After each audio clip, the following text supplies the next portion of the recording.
సమాజంలో ఉపాధ్యాయుల పాత్ర కీలకమని మాజీ జెడ్పీ చైర్పర్సన్ రోజా రాధాకృష్ణ శర్మ తెలిపారు. నేటి బాలలే రేపటి భావి భారత పౌరులన్నారు. విద్యార్థులు బాగా చదువుకొని ఉన్నత శిఖరాలకు ఎదగాలని సూచించారు. విద్యార్థులందరూ క్రమశిక్షణతో కూడిన విద్య అలవాటు చేసుకోవాలన్నారు. సిద్దిపేట జిల్లా చిన్నకూరు మండలం చందలాపూర్ గ్రామంలోని ప్రాథమిక పాఠశాలలో ఉపాధ్యాయులు బదిలీపై వెళ్తున్న వారికి సన్మాన కార్యక్రమం నిర్వహించారు. కార్యక్రమానికి మాజీ జెడ్పీ చైర్పర్సన్ రోజా రాధాకృష్ణ శర్మ హాజరై ఉపాధ్యాయులను సన్మానించారు. అనంతరం మాట్లాడారు. ప్రతి విద్యార్థి తప్పకుండా ప్రభుత్వ పాఠశాలకు రావాలన్నారు. ప్రభుత్వ పాఠశాలలో మౌలిక వసతులు కల్పించామని మాజీ మంత్రి సిద్దిపేట ఎమ్మెల్యే హరీష్ రావు సహకారంతో గ్రామంలోని ప్రాథమిక పాఠశాల ఆవరణలో డైనింగ్ హాల్, అదనపు తరగతుల గదుల నిర్మాణం పూర్తి చేసినట్లు చెప్పారు. బదిలీపై వెళ్తున్న ఉపాధ్యాయులను చూసి విద్యార్థులు కంటతడి పెట్టారు. ఈ పాఠశాలలో చదువుకున్న విద్యార్థులు ఉన్నత పాఠశాలలో చదువుకుని IIIT సీట్లు సాధించినట్లు తెలియజేశారు.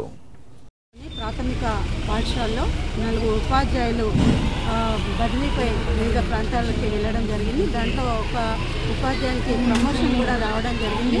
గత 11 సంవత్సరాల నుంచి మా గ్రామ పిల్లలకి విద్యాబోధన చేసి ఈరోజు బదిలీపై వెళ్తుంటే పిల్లలందరూ కూడా భావోద్వేగానికి గురై అందరూ కూడా ఏడవడం జరిగింది. పిల్లలందరూ కూడా సేమ్ అదే టైం టీచర్స్ కూడా భావోద్వేగానికి గురవడం జరిగింది.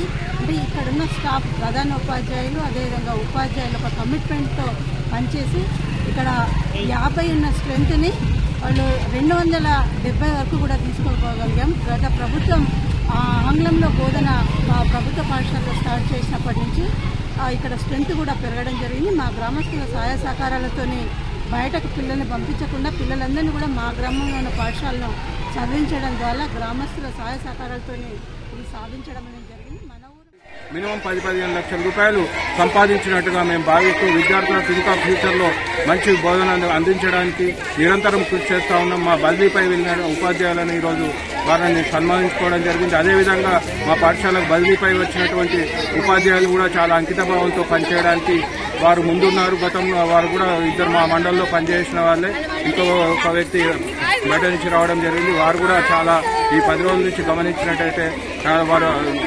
నిబద్ధతతో పనిచేస్తూ విద్యార్థులకు నిరంతరం క్రమశిక్షణ హోంవర్క్ విషయంలో కానీ బోధన విషయంలో కానీ తోడ్పాటు పడతా ఉన్నారు. ఇది మేమందరం కూడా ఈ చందలాపూర్ గ్రామంలో పనిచేసిన అన్ని రోజులుగా విద్యార్థుల ఉన్నతికి కృషి చేస్తామని తెలియజేస్తాము.